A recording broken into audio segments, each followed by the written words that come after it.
Now, the rest of the story. She was the largest ship anywhere, a record she held for half a century. Her name was the Great Eastern, and something else. She was Jinxed. How big was she? Well, she was 680 feet long, 120 feet wide.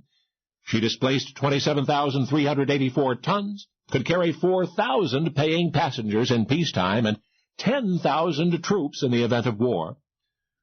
She could take 6,000 tons of cargo and 12,000 tons of coal for fuel, which meant the Great Eastern could travel from England to India and back again without refueling.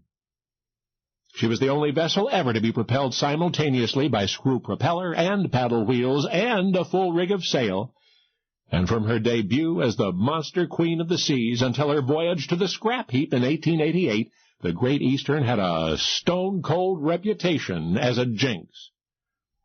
For a while it seemed she'd never be launched. November 3, 1857 was the date originally scheduled for her sideways slip into the Thames River, but a few feet was as far as she got. 10 times over the next 3 months her owners tried to extricate her from her muddy snare, cost them £120,000. Finally, and only after bankrupting her owners, the Great Eastern launched herself. Just slid out into the river unassisted the last day of January 1858. It was around that time folks began whispering about the ship with a mind of its own. Great Eastern stayed at anchor in the Thames for almost 2 years thereafter before being purchased for only a quarter the original building cost. Then September 1859, a trial run, during which an engine room explosion killed 6 firemen, and her commander drowned. She spent that winter docked at Southampton, with her new owners calling it bad luck and others calling her a bad luck ship. And the misfortunes didn't stop. On her maiden voyage, her screw shaft bearing was run out, and both paddle wheels were smashed, and her rudder head snapped. And during subsequent voyages, there were serious damages and staggering debts. Attempting to get out of the red, her owners organized a lottery, but even that failed for lack of public interest. So for the next 11 years, the Great Eastern remained in port. The beginning of the end came in 1888. And because of the strength of her hull, it took 3 years to dismantle her.